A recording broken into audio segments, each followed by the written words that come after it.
اعوذ باللہ من الشیطان الرجیم بسم اللہ الرحمن الرحیم رب اشرح لی صدری ویسر لی امری واحلل عقدۃ من لسانی یفقہوا قولی رب زدنی علما اللہم فقہنا فی الدین آمین۔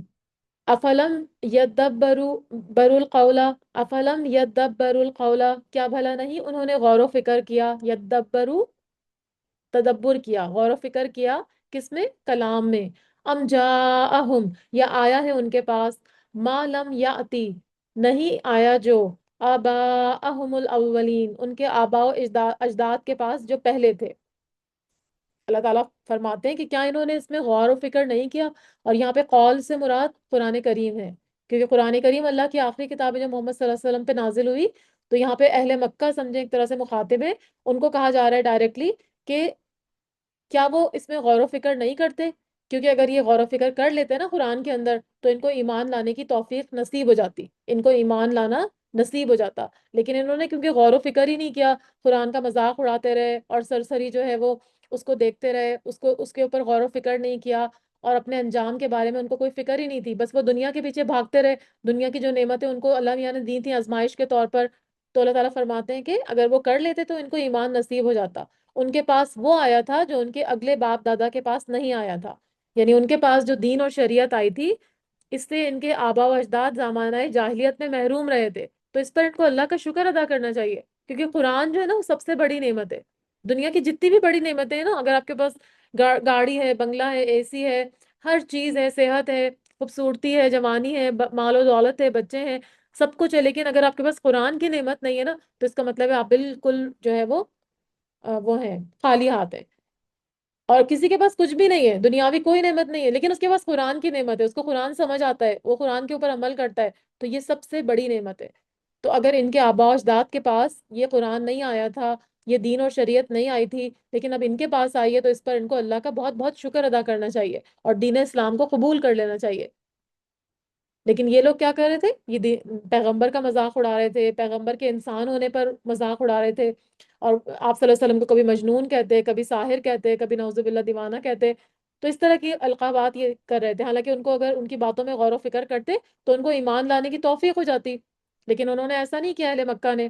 تو اللہ تعالیٰ فرماتے ہیں کہ ام لم یعرفوا، یا نہیں انہوں نے پہچانا، رسولہم، اپنے رسول کو، فہم لہو منکرون، تو وہ ان کے انکاری ہیں، یعنی انہوں نے اپنے پیغمبر کو نہیں پہچانا اور اس کے منکر ہو رہے ہیں، کیونکہ وہ پیغمبر کے نسب سے، اس کے خاندان سے، اور وہ جتنے صادق اور امین تھے، اور ان کا اخلاق کی جو کردار کی جو بلندی تھی وہ سب کو جانتے تھے۔ آپ صلی اللہ علیہ وسلم ان کے درمیان 40 سال تک رہے تھے نا، اس کے بعد نبوت آئی تھی، تو آپ کو پتہ ہے آپ صلی اللہ علیہ وسلم صادق اور امین کے نام سے مشہور تھے، اور آپ کا کیریکٹر، آپ کا اخلاق سب ان کے سامنے تھا۔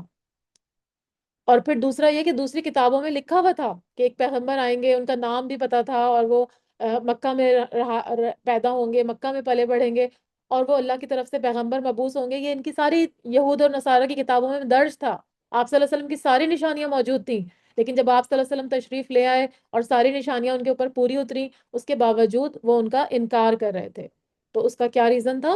اس کا ریزن ان کی لاپرواہی تھی۔ پیغمبر کو نہیں ماننا کیا تھا؟ کہ اپنے آپ کو وہ سمجھ رہے تھے کہ اگر ہم پیغمبر کو مانیں گے تو ہم چھوٹے ہو جائیں گے، ہم جو لیڈرز ہیں، بڑے بڑے سردار ہیں، تو ہمارے اوپر ہمیں پیغمبر نہیں بنایا گیا، ایک عام انسان کو پیغمبر بنا دیا گیا، تو پھر اسی لیے ہم اس کی بات کو نہیں مانیں گے، کیونکہ وہ انسان ہے، اگر وہ فرشتہ ہوتا تو ہم اس کی بات مانتے۔ تو یہ ان کے اعتراضات تھے، تو اللہ تعالیٰ یہی فرماتے ہیں کہ یا انہوں نے اپنے پیغمبر کو نہیں پہچانا کہ وہ اس کے منکر ہو رہے ہیں، ام یقولون بہ جنہ، یا وہ کہتے ہیں کہ اس کو جنون ہے، یعنی کس کو؟ پیغمبر کو، نعوذ باللہ، وہ اس طرح کی باتیں کرتے تھے کہ پیغمبر نے ایسا قرآن پیش کیا ہے کہ جس کی وہ نظیر، یا جس کی مثال پیش کرنے سے بالکل قاصر تھے، تو وہ کیسے دیوانے اور مجنون ہو سکتے ہیں؟ اللہ تعالیٰ نے کتنی دفعہ بارہا چیلنج کیا نا قرآن میں کہ اگر اس جیسی ایک آیت بنا کے لا سکتے ہو تو بنا کے لے آؤ، اس جیسی ایک سورت بنا کے لا سکتے ہو تو لے آؤ، آج تک وہ چیلنج کسی نے ایکسیپٹ نہیں کیا، حالانکہ یہ ان کی اپنی زبان تھی، عربک، عربک زبان ان کی اپنی زبان تھی، اس کے باوجود وہ اس چیلنج کو قبول نہیں کر سکے۔ کیوں نہیں کر سکے؟ کیونکہ یہ کوئی انسانی کلام تو نہیں تھا، یہ تو اللہ کا کلام تھا، جو آپ کا خالق ہے، مالک ہے، مدبر ہے، اس کا کلام تھا نا، تو وہ تو نہیں وہ بنا سکتے تھے، تو اسی لیے فرمایا کہ یا یہ کہتے ہیں کہ اس کو جنون ہے، بل جاءہم بالحق، بلکہ وہ لایا ہے ان کے پاس حق کو، وَأَكْثَرُهُمْ لِلْحَقِّ كَارِهُونَ، اور اکثر ان کے حق کو ناپسند کرنے والے ہیں، یعنی ان کے جو اکثر لوگ ہیں وہ حق سے چڑھنے والے ہیں، یعنی وہ پیغمبر تو بالکل سچی بات لے کر آئے، بالکل حق لے کر آئے، لیکن یہ لوگ کیا کرتے ہیں، اس سے اس کو ناپسند کرتے ہیں، یعنی ان کے اعراض کی، ان کے جو تکبر ہے اس کی کیا وجہ ہے کہ حق سے ان کی کراہت، ٹھیک ہے، کیونکہ وہ انہوں نے ہر وقت جو ہے وہ جھوٹ اور باطل کو اپنے اوپر رکھا نا، ان کے پاس حق کبھی آیا ہی نہیں۔ اب جب حق آیا تو وہ باطل میں اتنے زیادہ جو ہے وہ اتنے زیادہ انوالو ہو گئے، اتنے زیادہ اس کو پسند کرنے لگے جھوٹ کو اور یہ بتوں کو اور شرک کو، کہ اب ان کو حق جو ہے یعنی توحید جو ہے وہ اچھا ہی نہیں لگ رہا، وہ مطلب اتنے یوز ٹو ہو گئے کہ وہ اس طرف آنا ہی نہیں چاہتے، کہ وہ حق سے چڑنے لگے، جو پیغمبر محمد صلی اللہ علیہ وسلم لے کر آئے اس سے یہ چڑنے لگے، یعنی قرآن یہاں پہ مراد ہے کہ قرآن کی آیتیں جو ہیں وہ ان کو ایکسیپٹ ہی نہیں ہو رہی۔ حالانکہ پیچھے ہم نے پڑھا نا ابھی جو آیت نمبر 68 پڑھی تھی، کہ کیا انہوں نے اس میں غور و فکر نہیں کیا، یعنی اگر وہ اس قرآن کے اندر غور و فکر کرتے تو پھر ان کی یہ حالت نہیں ہوتی کہ وہ حق سے چڑھتے، بلکہ وہ حق کو فوراً ایکسیپٹ کر لیتے، فوراً قبول کر لیتے۔ وَلَوِ اتَّبَعَ، اور اگر پیروی کرتا الحق حق اہواءہم ان کی خواہشات کی، لفسدت السماوات والارض البتہ بگڑ جاتا نظام آسمان اور زمین کا، ومن فیہن اور جو کچھ بھی اس میں ہے، بل آتیناہم بلکہ لائے ہیں ہم ان کے پاس، بذکرہم ذکر ان کا، فہم ان ذکرہم معرضون تو وہ اپنے ہی ذکر سے منہ موڑنے والے ہیں۔ حق سے مراد یہاں پہ قرآن ہے، اللہ کے فیصلے ہیں، اللہ کے احکامات ہیں۔ وہ کہتے تھے کہ قرآن کسی بڑے سردار پر کیوں نہیں نازل ہوا، اور یہاں پر جو ذکر ہے نا، ذکر کا مطلب ہے نصیحت، یاد دہانی، وہ چیز جو عزت اور شرف کا باعث بنے وہ ذکر کہلاتی ہے۔ تو جو لوگ اپنی خواہشات پر جیتے ہیں نا، وہ کیا چاہتے ہیں کہ قرآن ان کی مرضی کے مطابق ڈھل جائے، یعنی جو وہ چاہ رہے ہیں، ان کا دل کر رہا ہے کہ ہم میوزک سنیں، ان کا دل کر رہا ہے ہم نماز نہیں پڑھیں کبھی نہیں پڑھیں، ان کا دل کر رہا ہے کوئی اور چیزیں کرنے کا جو اللہ کی نافرمانی کے کام ہے، تو ان کی جو خواہش ہے نا وہ حق کی راہ میں رکاوٹ بنتی ہے۔ وہ حق کو کیوں نہیں ایکسیپٹ کر رہے ہوتے؟ کیونکہ ان کی خواہش جو ہے نا، وہ جو ان کی ڈیزائرز ہیں وہ ان کو حق قبول نہیں کرنے دیتی، کیونکہ اگر وہ حق کو قبول کر لیں گے تو ان کو اپنی خواہشات کو روکنا پڑے گا، تو وہ کرنا نہیں چاہتے۔ ان کی جو خواہشیں ہیں، جو ڈیزائرز ہیں، وہ کہتے ہیں کہ وہ ہماری پہلے پوری ہو جائیں، ہم اسی پر جیتے ہیں، تو اسی لیے وہ چاہتے تھے کہ قرآن ان کی مرضی کے مطابق ہو جائے، پیغمبر وہ بات کریں جو ان کا دل کرتا ہے، ہم نہیں قرآن کی بات مانیں گے بلکہ قرآن کو ہماری مرضی کے مطابق ڈھال دو، یہ ان کی ڈیمانڈ تھی، یہ ان کا مطالبہ تھا۔ ایک اور جگہ قرآن میں آتا ہے، وہ کہتے تھے کہ کوئی اور قرآن لاؤ یا اس کو بدل دو، ٹھیک ہے؟ تو اللہ کے احکام میں تو کوئی تبدیلی نہیں ہو سکتی، اللہ کے احکام تو بالکل حق ہیں اور ہمارے فائدے کے لیے ہیں۔ کوئی بھی بات قرآن کے اندر اگر کوئی بھی حکم دیا گیا ہے تو ایسا حکم دیا گیا ہے جو ہم اس کا بوجھ اٹھا سکتے ہیں، ہم وہ کر سکتے ہیں، اس کے اوپر اپلیکیشن میں اپلائی کر سکتے ہیں وہ اپنے اوپر، اور دوسرا کیا کہ وہ ہمارے فائدے کا ہے۔ تو یہی ہمارا بلیو ہونا چاہیے کہ یہ قرآن ہم اتنی معتبر ہستی کی طرف سے نازل ہوا ہے، اتنے معتبر پیغمبر کے پاس نازل ہوا ہے، تو یقیناً یہ قرآن جو ہے وہ ہمارے فائدے کے لیے ہے، اس میں جو احکامات ہیں وہ ہمارے فائدے کے لیے ہیں۔ اگر ہم یہ سوچیں کہ نہیں نہیں ہماری خواہش کے مطابق قرآن ہوگا، تو پھر تو ہم کبھی بھی قرآن کے اوپر عمل کرنے والے نہیں ہو سکتے۔ تو یہاں پہ یہی لکھا ہوا ہے کہ بلکہ وہ تو پیغمبر جو ہیں وہ تو ان کے پاس حق لے کر آئے، اور وہ اس کو کہتے ہیں کہ وہ مجنون ہے، نعوذ باللہ، بلکہ وہ حق سے چڑھنے والے ہیں۔ اگر حق ان کی خواہشوں کا پیروکار ہو جائے گا تو زمین اور آسمان اور ان کے درمیان کی ہر چیز درہم برہم ہو جائے گی۔ حق سے مراد یہاں پر دین و شریعت ہے، یعنی اگر دین ان کی خواہشات کے مطابق اترے تو ظاہر بات ہے کہ زمین اور آسمان کا سارا نظام درہم بھرم ہو جائے گا۔ مثلا وہ تو ان کا دل کیا چاہ رہا ہے کہ ایک معبود نہ ہو بلکہ متعدد معبود ہوں، ہم اور معبود کی پیروی کریں، ٹھیک ہے؟ اگر ایسا ہو جاتا تو کیا ہوتا؟ کائنات کا نظام ٹھیک رہ سکتا تھا؟ اسی طرح سے ان کی دیگر اور خواہشیں تھیں کہ ہم جیسے شادیوں پہ اللہ تعالیٰ نے عورتوں کے حقوق رکھے، شادیوں پہ پابندی لگائی، یتیموں کے حقوق رکھے، تو اگر وہ ان کی خواہش ہے کہ نہیں ہم یتیموں کے حق پہ ڈاکہ ماریں یا ہم عورتوں کے حقوق کو سلب کر لیں، تو اگر اس طرح سے ہوتا تو پھر تو ساری دنیا میں ایک فساد مچ جاتا نا۔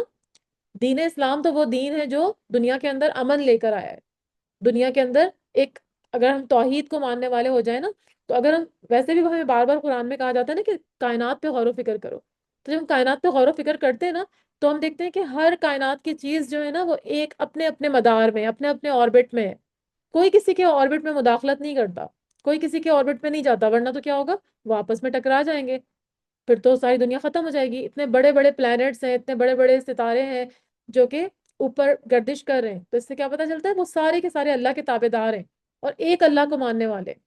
آپ گھر میں دیکھ لیں، اگر گھر میں ہمارے ایک کی بجائے دو لوگوں جو آپ کے سرونٹس کو چلا رہے ہو، ٹھیک ہے، ایک بندہ کہہ رہا ہے کہ تم صفائی کرو، ایک بندہ کہہ رہا ہے تم کپڑے دھو، دوسرا کہہ رہا ہے کہ تم اس کو جو ہے نا کیا کہتے ہیں باتھ روم دھو، تو وہ بندہ کنفیوز ہو جائے گا نا. وہ کہے گا بھائی مجھے ایک بندہ بتائے کہ کیا کرنا ہے. تو جب بھی کوئی کسی سسٹم کو چلانے کے لیے ایک ہستی ہوتی ہے نا، ایک شخص ہوتا ہے، دنیا کی میں بات کر رہی ہوں، تو وہ پھر سسٹم صحیح چلتا ہے. اگر بہت سارے لوگ آرڈر لگا رہے ہوں گے نا تو وہ بگڑ جاتا ہے نظام. تو اسی لیے وہ ہائرارکی ہوتی ہے نا. ہم جو یہ جو جتنی بھی ہم لوگ آرگنائزیشنز میں کام کرتے ہیں تو وہاں پہ ایک ہائرارکی ہوتی ہے. اس میں نیچے والے الگ ہوتے ہیں ماتحت، پھر اس کے اوپر کچھ لوگ ہوتے ہیں انچارج، پھر اس کے اوپر کچھ لیڈرز ہوتے ہیں، پھر اوپر ایک مینیجر ہوتا ہے. ٹھیک ہے. تو اسی طرح سے جب چھوٹی سی ایک آرگنائزیشن کا نظام چلانے کے لیے ایک بندے کی ضرورت ہوتی ہے جو ساری چیزیں دیکھ رہا ہوگا، تو پھر پوری کائنات کو چلانے کے لیے اتنے سارے معبود کیسے ہو سکتے ہیں؟ پھر تو سارا نظام ہی بگڑ جائے گا نا. تو یہاں پہ یہی اللہ تعالیٰ سمجھا رہے ہیں کہ اگر حق ان کی بات سن لے، ان کی خواہشوں کا پیروکار ہو جائے اور ان کو کہے کہ ہاں ٹھیک ہے چلو شرک کرو، ٹھیک ہے، اب ان کا دل کر رہا ہے تو پھر کیا ہوگا؟ اللہ تعالیٰ فرماتے ہیں زمین اور آسمان کی ہر چیز درہم برہم ہو جائے گی. سب کچھ جو ہے وہ ان کی خواہشات کے مطابق نہیں چل سکتا. خواہش جو ہے اس کو آپ کو اپنی ڈیزائر کو دبانا ہوتا ہے. دل کرتا ہے آپ کا، دل کرتا ہے صبح اٹھ کے نماز نہیں پڑھیں، دل کرتا ہے آپ کا کہ ہم میوزک سنیں، دل کرتا ہے ہم کوئی اس طرح کی محفلوں میں جائیں جہاں پہ کوئی پارٹیاں ہو رہی ہوں، یہ ہو رہا ہو. لیکن کیا ہے، اللہ نے ایک لمٹ لگائی نا. اور آپ دیکھیں ایسا ہوتا ہے جو اس طرح کے اللہ کی نافرمانی کے جہاں پہ کام ہو رہے ہوتے ہیں پھر وہاں پہ کوئی سکون نہیں ہوتا. بل آتیناہم، بلکہ لائے ہیں ہم ان کے پاس بذکرہم، انہی کا اپنا ذکر. فہم عن ذکرہم معرضون، اور وہ اپنے ذکر سے ہی منہ موڑنے والے ہیں. یعنی حق تو کیا ہے، ہم نے انہیں جس کی نصیحت پہنچائی ہے وہ تو انہی کا اپنا ہے، انہی کی اپنا ذکر ہے. حق جو ہے، جو ذکر ہم ان کے پاس لائیں وہ اس میں ان کا اپنا ذکر ہے. کیونکہ جو پیغمبر کی تعلیمات ہیں وہ انہی کے لیے ہے نا. قرآن میں کیا ہے؟ قرآن میں ہمارا ہی ذکر ہے نا، کہ ہمارے بارے میں ہمارے فائدے کی چیزیں بتائیں کہ ہم یہ چیزیں کریں گے تو ہم جنت میں چلے جائیں گے. تو وہ حق سے اگر منہ موڑیں گے تو پھر اس کا مطلب ہے کہ آپ کو پتہ ہی نہیں کہ آپ نے کس راہ پہ چلنا ہے. کہ بلکہ ہم لائے ہیں ان کے پاس ان کا ذکر. اور ذکر سے میں نے آپ کو بتایا نا، ذکر سے مراد ہے نصیحت، یاد دہانی، وہ چیز جو آپ کے لیے عزت اور شرف کا باعث ہو. تو قرآن کے اندر تو ان کا اپنا ذکر ہے، اس میں ان کے اپنے فائدے کی چیزیں، اور وہ اپنے ہی ذکر سے منہ موڑ رہے ہیں. یعنی جو ان کے پڑھنے کی چیز ہے، جو ان کے فائدے کی چیز ہے، وہ اس سے منہ موڑ کے اپنی خواہشات کے پیچھے اندھا دھند بھاگ رہے ہیں. یہ ان کا رویہ بتایا جا رہا ہے جو کہ پیغمبر کو جھٹلانے والے تھے. ام تسألہم، یا آپ صلی اللہ علیہ وسلم سوال کرتے ہیں ان سے، خرجن، کسی ٹیکس کا یا کسی مال کا، فخراج ربی کا خیر، تو اللہ کا جو اجر و ثواب ہے، خراج ہے، وہ آپ کے رب کا وہی بہتر ہے. وہو خیر الرازقین، اور وہ سب سے بہترین رزق دینے والوں میں سے ہے. یعنی یا تو یہ ہوتا نا کہ اگر یہ پیغمبر کی بات نہیں مان رہے تو کہتے کہ اچھا یہ ان کی فیس بہت زیادہ ہے، یہ ہم سے بہت زیادہ ٹیکس مانگتے ہیں، کہ وہ ہمیں حق کی بات بتاتے، ہمیں قرآن کی تعلیمات دیتے، لیکن ساتھ ہی کہتے ہیں کہ اتنے درہم ہمیں دے دو یا اتنا سونا ہمیں دے دو. ایسا تو پیغمبر نہیں کہہ رہے تھے نا. پیغمبر کا اجر تو اللہ کے پاس ہے.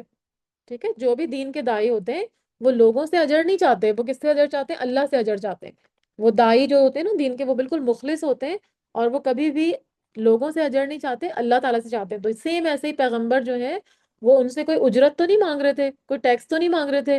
اللہ تعالیٰ فرماتے ہیں یاد رکھیے کہ آپ کے رب کی اجرت بہت بہتر ہے اور وہ سب سے بہتر روزی رساں ہے. تو آپ کو جو روزی دینے والی ذات ہے وہ اللہ ہی کی ذات ہے. تو اللہ تعالیٰ ہی سے پیغمبر جو ہیں وہ اپنا ثواب طلب کرتے ہیں، اپنا اجر طلب کرتے ہیں. ہم بھی جو نیکی کرتے ہیں نا، ہم لوگوں سے اجر نہیں مانگتے.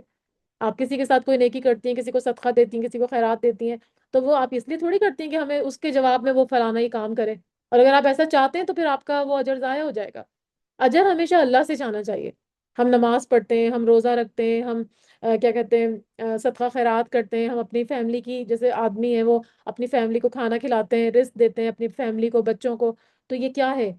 یہ نیکیاں کرتے ہیں نا وہ. تو اس کا اجر ان کو اپنے بچوں سے نہیں چاہیے ہوتا، بلکہ کس سے چاہیے ہوتا ہے؟ اللہ سے چاہیے ہوتا ہے کہ اللہ مجھے اس کا. اور ہم لوگ تو اجر اتنا دے بھی نہیں سکتے، یعنی ان ریٹرن میں ہم اتنا دے ہی نہیں سکتے جو اللہ دے گا. اللہ کے پاس تو غیب کے خزانے ہیں نا، اس کے خزانے تو کبھی بھی ختم نہیں ہوں گے. تو سب سے بہترین اجر جو ہے وہ اللہ ہی دے گا. تو جب وہ پیغمبر تم سے کچھ بھی نہیں مانگ رہے تو پھر تم کیوں نہیں ان کی بات کو تسلیم کر لیتے؟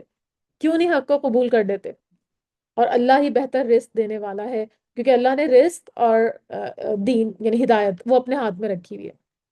اگر انسانوں کو دے دیا جائے نا رزق، تو پھر تو سارے لوگ بھوکے ہی مر جائیں گے۔ جس کے پاس مال ہوگا وہ کسی کو دے گا ہی نہیں، انسانوں کے دل اتنے چھوٹے ہیں۔ اللہ ہی ہے جس نے رزق کو اپنے ہاتھ میں رکھا ہوا ہے۔ وَإِنَّكَ لَتَدْعُوهُمْ، اور بے شک آپ صلی اللہ علیہ وسلم البتہ آپ بلاتے ہیں ان کو اِلَى صِرَاطٍ مستقیم، طرف سیدھے راستے کے۔ یعنی آپ کا کام تو کیا ہے؟ حق کی طرف بلانا۔ آپ کا کام کیا ہے کہ ان کو سیدھے راستے کی طرف بلانا۔ یعنی اہل مکہ کو بتایا جا رہا ہے کہ ہمارا پیغمبر تعلیم دینے کے بدلے میں آپ سے کسی اجر کا مطالبہ نہیں کر رہا۔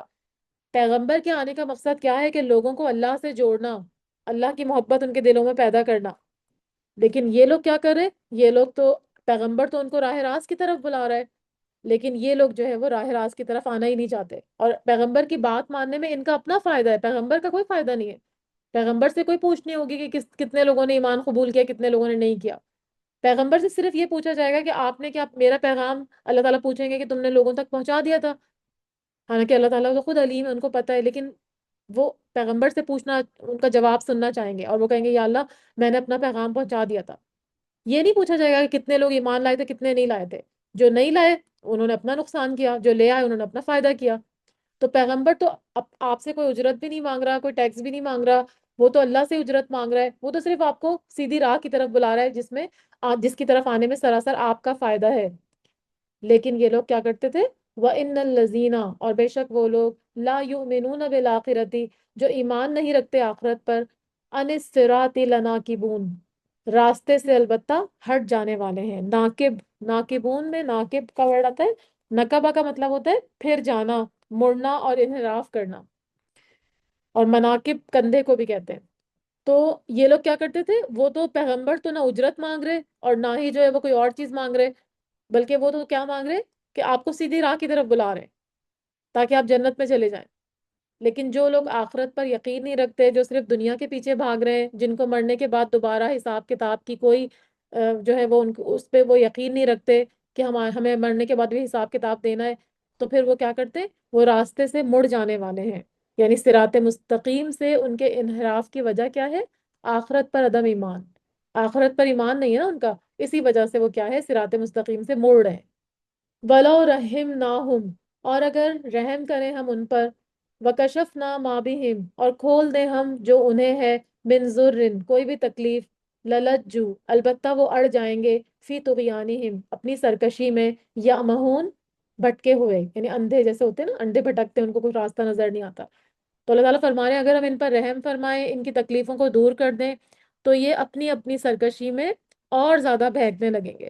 یعنی بجائے اس کے کہ ان کی اگر کوئی تکلیف ہٹے تو ان کی آنکھیں کھلیں اور پھر ان کو جو ہے وہ اللہ کی طرف رجوع کرنے کا جو ہے وہ توفیق ہو، لیکن وہ ایسا نہیں کریں گے، بلکہ کیا کریں گے؟ اپنی سرکشی میں یہ لگے رہیں گے اور بھٹک جائیں گے۔ یعنی اسلام کے خلاف ان کے دلوں میں جو بغض اور دشمنی ہے، وہ کفر اور شرک کی دلدل میں اس طرح سے پھنس گئے ہیں کہ وہ پھر اس سے نکل ہی نہیں پائیں گے۔ ان کو کتنی بھی اچھی بات بتا لو، وہ اس سے نہیں نکلیں گے۔ اہل مکہ پر آپ صلی اللہ علیہ وسلم کی دعا سے قحط آیا تھا نا، تو یہاں پہ اسی کا ذکر ہے۔ بخاری کی روایت کے مطابق آپ صلی اللہ علیہ وسلم کی بد دعا کے نتیجے میں ان کے اوپر جو قحط آیا تھا، تو اس کے بعد پھر کیا ہوا کہ وہ قحط دور کر دیا گیا۔ انہوں نے کہا آپ صلی اللہ علیہ وسلم سے کہ آپ ہمارے لیے دعا فرمائیں، تو آپ نے دعا کی اور وہ ان سے وہ قحط دور ہو گیا، لیکن اس کے باوجود وہ کیا ہے؟ ایمان نہیں لے کر آئے۔ وہ تو بجائے اس کے کہ یہ جو ان کے اوپر عذاب آیا، جو قحط کا عذاب آیا، تو ہم نے اس کو ٹال دیا، تو اب ان کو چاہیے تھا اللہ کی طرف رجوع کرتے، لیکن اس کے باوجود وہ سرکشی میں اور زیادہ آگے چلے گئے، اور زیادہ بھٹکنے لگے۔ وَلَقَدْ أَخَذْنَاهُمْ بِالْعَذَابِ، اور البتہ تحقیق پکڑ لیا ہم نے ان کو عذاب کے ساتھ، فَمَا اسْتَكَانُوا، بس نہ انہوں نے عاجزی کی، لِرَبِّهِمْ اپنے رب کے لیے، وَمَا يَتَضَرَّعُونَ اور نہ ہی وہ گڑ گڑائے۔ یعنی جب ان کو عذاب میں پکڑا تو اللہ تعالیٰ فرماتے ہیں کہ یہ لوگ نہ تو اپنے پروردگار کے سامنے جھکے اور نہ ہی انہوں نے عاجزی اختیار کی۔ اس کو میں تھوڑا سا آپ کو سمجھا دیتی ہوں، یہ کون سا عذاب مراد ہے۔ عذاب سے مراد یہاں پر جو ہے وہ موت بھی ہے، پھر قیامت بھی ہے، پھر دوزخ بھی ہے، پھر عذاب قبر بھی ہے، صحیح ہے۔ لیکن دنیا کا عذاب کیا ہے؟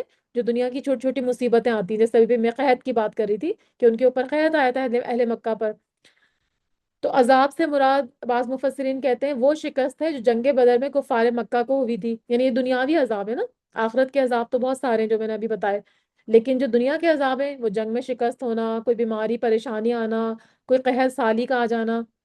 تو اس میں ان کے کفار کے 70 آدمی مارے گئے تھے، جو جنگ بدر ہوئی تھی، یا پھر وہ قحط سالی مراد ہے جو نبی صلی اللہ علیہ وسلم کی بد دعا کے نتیجے میں ان پر آیا تھا۔ آپ صلی اللہ علیہ وآلہ وسلم نے دعا فرمائی تھی، اس کا ترجمہ ہے کہ اے اللہ، جس طرح حضرت یوسف علیہ السلام کے زمانے میں 7 سال قحط رہا تھا، اسی طرح قحط سالی میں ان کو مبتلا کر کے ان کے مقابلے میں میری مدد فرمانا۔ چنانچہ کفار مکہ اس قحط سالی میں مبتلا کیے گئے، جس پر حضرت ابو سفیان نبی صلی اللہ علیہ وسلم کے پاس آئے اور انہیں اللہ کا اور رشتہ داری کا واسطہ دے کر کہا کہ اب تو ہم جانوروں کی کھالیں اور خون تک کھانے پر مجبور ہو گئے ہیں، تو آپ دعا کریں پروردگار سے کہ یہ ہمارے اوپر سے عذاب ٹل جائے۔ تو پھر یہ آیت نازل ہوئی کہ اللہ نے جب ان کو عذاب میں پکڑا تو بھی یہ لوگ، مطلب جب عذاب ان سے ٹل گیا، پہلے تو دعا کی نا کہ ہمیں یہ عذاب آپ ہٹا دیں، جب آپ صلی اللہ علیہ وسلم کی دعا سے عذاب ہٹ گیا، تب بھی اللہ تعالیٰ فرماتے ہیں نہ یہ پروردگار کے سامنے جھکے اور نہ ہی عاجزی اختیار کی۔ جیسے اگر ہم بھی، اگر اللہ نہ کرے، کبھی کبھی ہوتا ہے نا اللہ کی نافرمانی ہم کر جاتے ہیں، کوئی ایسا نافرمانی کا کام کر دیتے ہیں، نماز نہیں پڑھی، کوئی اور ایسی چیز کر دی جو اللہ کی نافرمانی کا سبب بنی، تو ہمارا ضمیر ہم کو ملامت کرتا رہتا ہے، یا کوئی پریشانی آتی ہے، کوئی مصیبت آتی ہے، کوئی تکلیف آتی ہے، تب بھی ہم سوچتے ہیں کہ شاید ہم سے کوئی غلطی ہو گئی، ہم نے کوئی غلطی کر دی، ہم فوراً اللہ سے توبہ استغفار کرتے ہیں، اللہ کے سامنے گڑ گڑاتے ہیں نا کہ یا اللہ یہ تکلیف ہم سے دور کر دے، کوئی بیماری ہے، پریشانی ہے، کوئی اور اس طرح کی چیز ہے، تو آپ کیا کرتے ہیں اللہ کے سامنے جھکتے ہیں، گڑ گڑاتے ہیں۔ لیکن یہ لوگ اتنے ہٹ دھرم تھے کہ یہ اپنے پروردگار کے سامنے اس قحط سالی کے ہٹنے کے بعد بھی نہ جھکے۔ اور آپ نے دیکھے فرعون کے بھی پڑھا تھا نا کہ فرعون کے اس میں سامان میں سے مینڈک نکل آتے تھے، ان کے جو فرعون کی قوم تھی، پھر ان کے خون ہوتا تھا ہر جگہ پہ، پھر جوئیں تھیں، اور کیا کہتے ہیں اور پتہ نہیں کیا کیا کچھ تھا، لیکن جو جو عذاب آتے تھے وہ فوراً موسیٰ علیہ السلام کے پاس آتے تھے اور کہتے تھے اے موسیٰ علیہ السلام، ہمارے لیے اپنے پروردگار سے کہیں عذاب ٹال دیں، پھر ہم آپ پر ایمان لائیں گے۔ اور جیسے ہی عذاب ٹلتا تھا نا، پھر وہ دوبارہ سے وہی چیزیں کرنے لگتے تھے۔ تو سیم اہل مکہ بھی یہی، انہی کا وہی رویہ دکھایا جا رہا ہے، بتایا جا رہا ہے اس آیت میں، آیت 76 ہم کر رہے ہیں سورہ مومنون کی، کہ ہم نے جب ان کو عذاب میں پکڑا تو یہ لوگ اپنے پروردگار کے سامنے نہ جھکے اور نہ ہی انہوں نے عاجزی اختیار کی۔ تو نہ وہ جھکے اور نہ ہی انہوں نے یتضرعون یعنی گڑ گڑانا، عاجزی کرنا، حالانکہ ان کو کرنا چاہیے تھا نا، اتنا بڑا ان کے اوپر قحط آیا اور وہ ٹل گیا، لیکن انہوں نے ایسا نہیں کیا۔ حتی اذا فتحنا علیہم، یہاں تک کہ جب کھول دیا ہم نے ان پر بابن ذا عذاب شدید، دروازہ سخت عذاب والا، اذا ہم فیہ مبلسون، یکایک وہ اس سے مایوس ہونے والے تھے۔ یعنی جب ان کے اوپر عذاب کا سخت دروازہ کھول دیا گیا تو وہ مایوس ہونے لگے۔ تو اس سے مراد دنیا کا عذاب بھی ہے کہ دوبارہ ان پہ کوئی قحط آ گیا، یا پھر آخرت کا جہاں پر وہ تمام راحت اور خیر سے مایوس ہو گئے، کیونکہ پھر مرنے کے بعد تو کوئی چانس بھی نہیں ہے نا، ابھی زندگی میں تو چانس ہے توبہ کرنے کا، لیکن جب آپ ایک دفعہ چلے جائیں گے نا دنیا سے، پھر تو سارے چانس ختم ہو جائیں گے، سارے دروازے بند ہو جائیں گے، پھر توبہ بھی قبول نہیں ہوگی۔ تو پھر اس وقت وہ خیر سے مایوس اور محروم ہو جائیں گے، اور ان کی ساری امیدیں جو ہیں وہ منقطع ہو جائیں گی۔ ابلاس، یہ مبلسون ہے نا ورڈ، اس میں ابلاس جو ہے وہ سخت مایوس ہونا، خوف اور دہشت کی وجہ سے دم بخود ہو جانا۔ ابلیس کو بھی کہتے ہیں نا ابلیس، تو اس میں بھی یہی روٹ ورڈ ہے، بلاسا، با لام سا سین۔ بلاسا کا کیا مطلب ہے؟ ابلیس کو ابلیس کیوں کہتے ہیں؟ کیونکہ وہ اللہ کی رحمت سے دور ہو گیا تھا، اور حسد کے مارے وہ ظلم پر اڑ گیا تھا، اس نے آدم علیہ السلام کو سجدہ نہیں کیا تھا، تو پھر وہ اللہ کی رحمت سے مایوس ہو گیا، تو اسی لیے اس کو ابلیس کہتے ہیں۔ تو اللہ تعالیٰ نے جب ان پر سخت عذاب کا دروازہ کھولا تو پھر وہ مایوس ہونے لگے، کیونکہ اب تو ان کو لوٹنے کی کوئی راستہ بھی نہیں تھا، اب توبہ کے دروازے بھی بند ہو گئے تھے۔ وَهُوَ الَّذِي أَنشَأَ لَكُمُ السَّمْعَ وَالْأَبْصَارَ، وَهُوَ الَّذِي، اور وہی ہے وہ ذات جس نے انشأ پیدا کیے، لَكُمُ السَّمْعَ وَالْأَبْصَارَ تمہارے لیے کان اور آنکھیں، وَالْأَفْئِدَةَ اور دل، قَلِيلًا مَا تَشْكُرُونَ کتنا کم تم شکر ادا کرتے ہو۔ یعنی اللہ ہی ہے جس نے تمہارے لیے کان پیدا کیے، آنکھیں پیدا کی، اور تمہارے لیے دل بنائے، لیکن تم ان اعضاء کا بہت ہی کم شکر ادا کرتے ہو۔ کیونکہ اللہ تعالیٰ نے ہم کو عقل اور فہم اور سننے کی یہ صلاحیتیں کیوں عطا کی؟ تاکہ اس کے ذریعے ہم حق کو پہچانیں، حق کو سنیں اور اس کو قبول کریں۔ ٹھیک ہے، حق کو دیکھیں، حق کو سنیں اور حق کو پہچانیں دل سے۔ اسی لیے ہم کو یہ آزاد دیے گئے نا، صرف ایسی خوبصورتی کے لیے مسکارا لگانے یا کاجل لگانے کے لیے تو نہیں آنکھیں دی ہم کو. آنکھیں کیوں دی ہیں؟ تاکہ ہم اس سے حق کو جو ہے وہ دیکھیں. اور بصیرت کی نگاہ ہوگی تبھی آپ دیکھیں گے نا. اگر آپ سرسری نگاہ سے دیکھیں گے تو پھر تو آنکھیں تو گائے بھینسوں کی بھی ہوتی ہیں، بہت بڑی بڑی، ہم سے بھی بڑی ہوتی ہیں. لیکن ان کی جو آنکھیں ہوتی ہیں وہ صرف سرسری دیکھتی ہیں، کیونکہ وہ تو ویسے ہی اللہ تعالیٰ کو ان کو نو کرنے کی اجازت نہیں ہے، وہ تو اللہ کے اطاعت گزار جاندار ہیں. لیکن ہمیں کیا کرنا ہے؟ حق کو دیکھنے کے لیے اپنی آنکھوں کا استعمال کرنا ہوگا. اپنے دل کو قبول کرنے کی صلاحیت، حق کو قبول کرنے کی صلاحیت ہمارے دل کے اندر ہونی چاہیے، اور حق کو سننے کے لیے ہمارے کان ہونے چاہیے. تو یہ اللہ نے ہمیں دی نعمتیں، لیکن ہم اس کا فائدہ نہیں اٹھاتے. اللہ تعالیٰ فرماتے ہیں تم بہت ہی کم شکر ادا کرتے ہو کہ ان اعضاء کے ذریعے تمہیں حق اور فہم اور سننے کی جو صلاحیتیں عطا کی ہیں، وہ کیوں عطا کی؟ کہ ان کے ذریعے حق کو پہچانو، اس کو سنو اور قبول کرو. یہی ان نعمتوں کا شکر ہے. یعنی جو نعمتیں ہم کو دیں، آنکھ کان اور دل، آنکھ کان اور دل، تو وہ کیوں دیے گئے؟ تاکہ ہم حق کو دیکھیں، حق کو سنیں اور حق کو قبول کریں. تو یہ کیا ہے؟ ان نعمتوں کا شکر ہے، ان اعضاء کی نعمتوں کا شکر ہے. مگر ہم کیا کرتے ہیں؟ لوگ کیا کرتے ہیں کہ اہل مکہ، کہ یہ شکر کرنے والے، یعنی حق کو اپنانے والے بہت ہی تھوڑے سے ہیں. ان میں سے بہت اکثریت جو ہے نا وہ نافرمان ہے. وہ ان اعضاء کی صحیح وقت کو پہچانتی ہی نہیں ہے، ان کو پتہ ہی نہیں کہ یہ اعضاء اللہ نے ہم کو کیوں دیے ہیں. تو یہ اعضاء ہونے کے باوجود بھی وہ اندھے ہیں اور بہرے ہیں. یعنی ان کو نہ حق کو دکھائی دیتا ہے، نہ ان کو حق جو ہے وہ سنائی دیتا ہے، اور نہ ان کا دل جو ہے اس کو قبول کرتا ہے. تو اللہ تعالیٰ یہ فرما رہے ہیں کہ تم بہت ہی کم شکر ادا کرتے ہو. تو بہت آپ نے دیکھا جتنے بھی پیغمبر آئے انہوں نے کتنا کتنا آگے اپنی تبلیغ کی، لوگوں کو دعوت دی، لیکن کتنے تھوڑے سے چند مٹھی بھر لوگ ایمان لائے. نبی صلی اللہ علیہ وسلم کے اوپر بھی تھوڑے سے لوگ ایمان لائے تھے نا مکہ میں. پھر بعد میں پھر جب اسلام کا دائرہ پھیلا اور دائرہ وسیع ہوا تو پھر لوگ ایمان لانے لگے. لیکن شروع میں ہر پیغمبر کے ساتھ ایسا ہی ہوا کہ بالکل تھوڑے سے لوگ ان کے اوپر ایمان لائے. تو اگر ہم اپنی اعضاء کا شکر ادا کرنا چاہتے ہیں کہ اللہ نے ہم کو یہ اعضاء دیے جن کا ذکر یہاں پہ ہوا، آنکھیں، کان اور دل، تو پھر ہمیں کیا کرنا ہوگا؟ اس سے حق کو پہچاننا ہوگا. یہی ان نعمتوں کا شکر ہے جو اللہ نے ہم کو دی. لیکن اللہ تعالیٰ گلا کر رہے ہیں، شکوہ کر رہے ہیں کہ قلیلا ما تشکرون، بہت تھوڑے سے لوگ شکر ادا کرتے ہیں. زیادہ تر ناشکریں، نعمتیں پاتے لیکن نعمتوں کو استعمال نہیں کرتے. وَهُوَ الَّذِي، اور وہی ہے اللہ جس نے ذَرَأَكُمْ فِي الْأَرْضِ، پھیلا دیا تم کو زمین میں، وَإِلَيْهِ تُحْشَرُونَ، اور اسی کی طرف تم اکٹھے کیے جاؤ گے. یعنی اللہ ہی وہ ذات ہے جس نے تم کو پیدا کر کے زمین میں پھیلا دیا، اور پھر قیامت کے دن تم اسی کی طرف جمع کیے جاؤ گے. تو اس آیت میں اللہ کی عظیم قدرت کا بیان ہے کہ جس طرح اس نے تم کو پیدا کر کے مختلف اطراف میں پھیلایا ہے. تمہارے رنگ الگ ہیں، تمہارے رنگ ایک دوسرے سے مختلف ہیں، زبانیں مختلف ہیں، تمہاری عادتیں اور رسومات مختلف ہیں. پھر ایک وقت ایسا آئے گا کہ اللہ تعالیٰ تم سب کو زندہ کر کے اپنی بارگاہ میں کھڑا کر دے گا. پھر تمہیں سارے اعمال کا حساب دینا ہوگا. تو جب لوٹ کے اللہ کی طرف جانا ہے اور کوئی کہیں بھاگنے کی جگہ بھی نہیں ہے، تو پھر ہم کو کیا کرنا ہے؟ دنیا میں بھی پھر اللہ کی بات ہی ماننی ہے نا، اللہ ہی کی اطاعت کرنی ہے.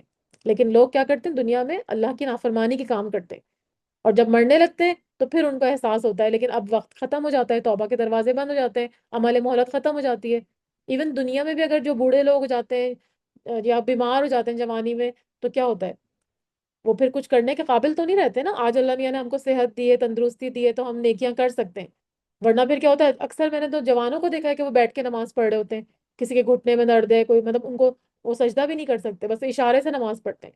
میری اپنی ایج کی کتنی عورتیں میں نے دیکھی جو کرسی پہ بیٹھ کے نماز پڑھتی ہیں. حالانکہ اتنی بڑی تو ہم لوگوں کی ایج نہیں ہے نا.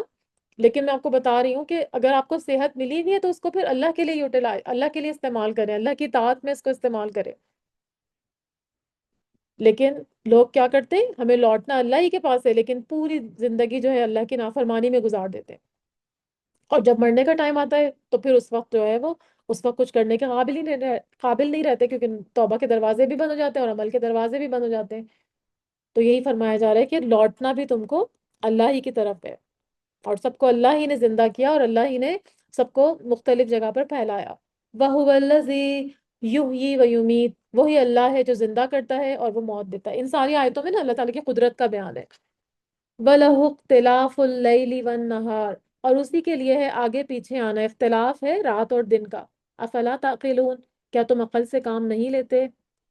پھر دوبارہ اللہ کی قدرت بتائی جا رہی ہے کہ اللہ ہی زندگی دیتا ہے، اللہ ہی موت دیتا ہے. کتنے بھی بڑے بڑے ڈاکٹرز دنیا کے آ جائیں، کتنے بھی بڑے بڑے اچھے اسپتال ہو جائیں، لیکن جس کی موت کا جو وقت مقرر ہے وہ چلا جاتا ہے. پھر اسی طرح سے زندگی، کتنے لوگ ہوتے ہیں ان کے پاس ہر چیز ہوتی ہے، مال دولت پیسہ ہوتا ہے، اگر وہ اولاد سے محروم ہے تو وہ نہیں کر سکتے، کتنا بھی علاج کر لیں وہ نئی زندگی لا سکتے. ٹھیک ہے، تو اللہ تعالیٰ ہی زندگی دینے والا ہے اور اللہ تعالیٰ ہی موت دینے والا ہے. اور پھر اللہ تعالیٰ رات اور دن کا رد و بدل جو ہے، باری باری آنا، کب سے کائنات بنی ہے نا، جب سے دن آتا ہے پھر رات آتی ہے، پھر دن آتا ہے پھر رات آتی ہے. کبھی ایسا نہیں ہوا کہ ہر وقت رات ہی رہے یا ہر وقت دن ہی رہے. کبھی ایسا نہیں ہوا نا. تو یہ کون ہے جو ایسا کر رہا ہے؟ کون ہے جو سورج کو غروب ہونے کا حکم دیتا ہے؟ کون ہے جو سورج کو طلوع ہونے کا حکم دیتا ہے؟ یہ اللہ ہی ہے. افلا تعقلون، کیا تم عقل نہیں رکھتے؟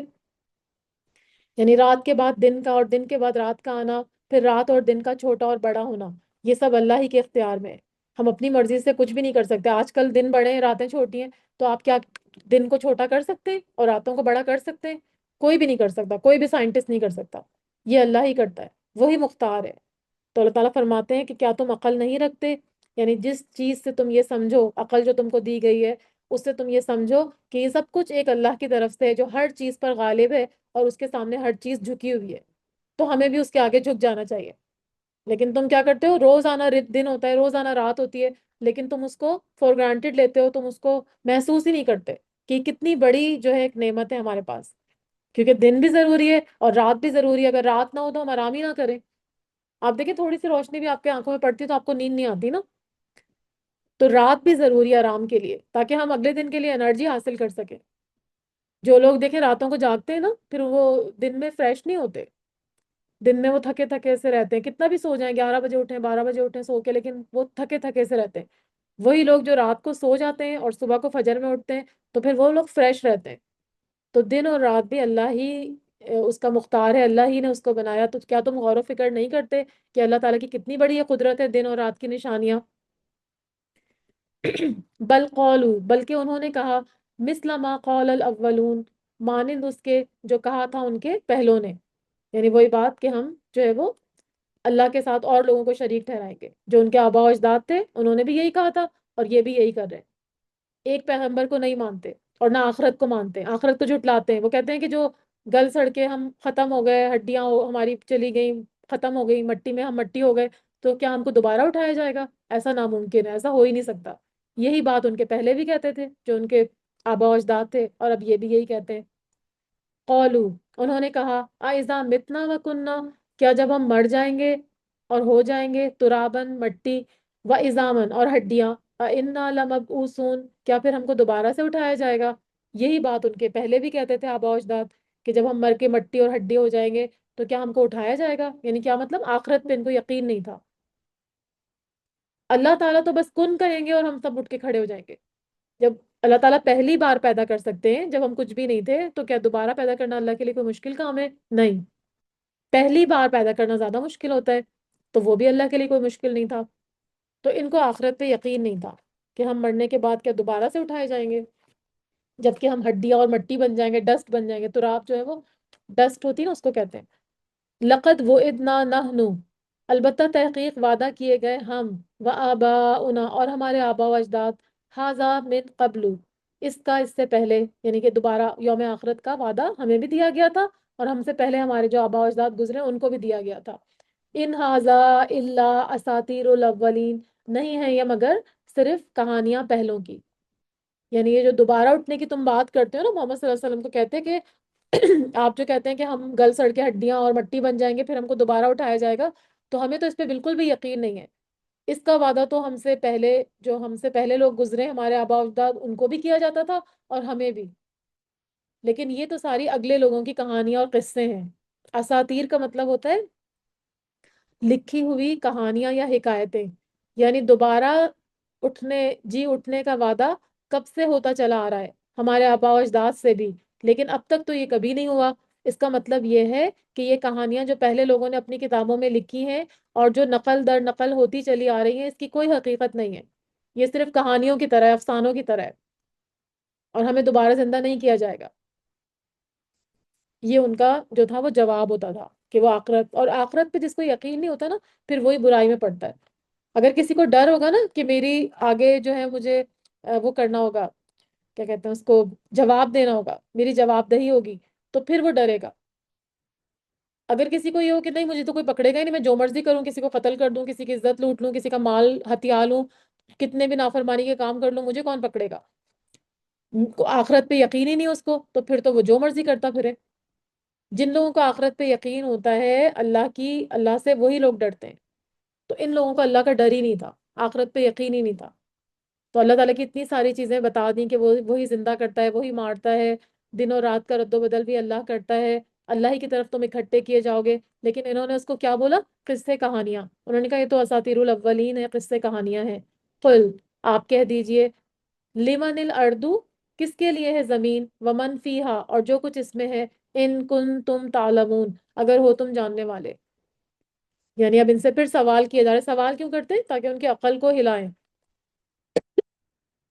تو ان سے سوال کیا جا رہا ہے، آپ سے کہا جا رہا ہے کہ آپ ان سے پوچھئے تو زمین اور اس کی کل چیزیں کس کی ہیں اگر تم جانتے ہو، یعنی یہ زمین اور کائنات اور اس کے اندر جو کچھ بھی ہے، دریا، پہاڑ، جتنی بھی چیزیں تمہارے ذہن میں آتی ہیں، ذرا بتاؤ یہ کس نے بنائی ہیں، یہ کس کی ہیں؟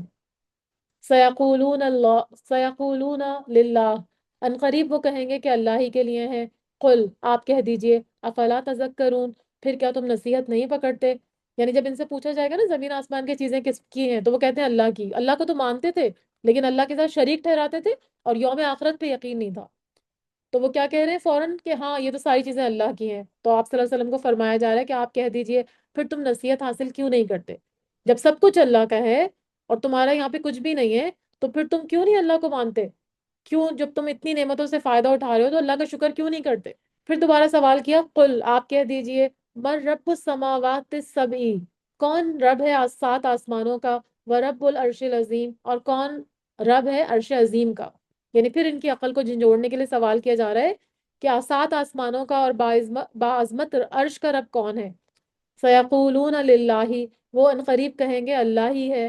قل افلا تتقون، آپ کہہ دیجئے کیا تم تقوی اختیار نہیں کرتے؟ کیا تم پھر بھی اللہ سے نہیں ڈرتے؟ یعنی جب تم اس بات کو تسلیم کرتے ہو کہ زمین کا اور اس میں موجود تمام اشیاء کا خالق اللہ ہے، آسمان اور عرش عظیم کا مالک بھی وہی ہے، تو پھر تم یہ کیوں نہیں تسلیم کرتے کہ عبادت کے لائق بھی صرف ایک اللہ ہے؟ تم اس کی وحدانیت کو تسلیم کر کے اس کے عذاب سے بچنے کا اہتمام کیوں نہیں کرتے؟ کیوں اللہ کے ساتھ شریک ٹھہراتے ہو؟ کیوں آخرت پر یقین نہیں رکھتے؟ قل، آپ کہہ دیجئے، مم بیدہ ملکوتو، کون ہے جس کے ہاتھ میں ہے بادشاہت، کل شیء وہو یجیرو، ہر چیز کی، اور وہ پناہ بھی دیتا ہے، ولا یجار علیہ، اور نہیں پناہ دی جا سکتی اس کے خلاف، ان کن تم تعلمون، اگر ہو تم جانتے۔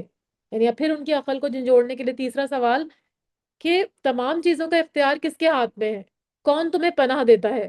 یعنی جس کی وہ حفاظت کرنا چاہے اسے اپنی پناہ میں لے لے، اسے کوئی نقصان نہیں پہنچا سکتا۔ تو یہ کون ہے؟ کس سب چیزوں کا اختیار کس کے ہاتھ میں؟ کون تم کو پناہ دیتا ہے جس کے مقابلے میں کوئی پناہ نہیں دیا جاتا؟ یعنی جس کو وہ نقصان پہنچانا چاہے، کوئی کائنات میں اللہ کے سوا ایسی ہستی نہیں ہے جو اس کو نقصان سے بچا سکے۔ ٹھیک ہے؟ اللہ کے مقابلے میں پناہ لے لے۔ اگر تم جانتے ہو تو بتاؤ۔ تو پھر دوبارہ سے وہ کیا جواب دیتے ہیں؟ سیقولون للہ، وہ کہیں گے کہ اللہ ہی کے لیے ہے۔ قل، کہہ دیجئے، فَأَنَّ تُسْحَرُونَ، تو کہاں سے تم سحر زدہ ہو جاتے ہو؟ کہاں سے تم جادو کیے جاتے ہو؟ یعنی پھر تمہاری عقلوں کو کیا ہو گیا ہے کہ اس اعتراف اور علم کے باوجود تم دوسروں کو اللہ کی عبادت میں شریک کرتے ہو؟ مشرکین جو تھے، مشرکین مکہ جو تھے نا، وہ اللہ تعالیٰ کی ربوبیت، یعنی اس کا رب ہونا اور اس کے خالق ہونا اور اس کے مالک ہونے اور اس کے رازق ہونے کے منکر نہیں تھے۔ وہ یہ سب باتیں تسلیم کرتے تھے، لیکن ان کو صرف توحید الوہیت سے انکار تھا، یعنی ایک اللہ کو ایک الہ نہیں مانتے تھے۔ یعنی عبادت میں وہ کیا کرتے تھے؟ اللہ کے ساتھ دوسروں کو شریک کرتے تھے۔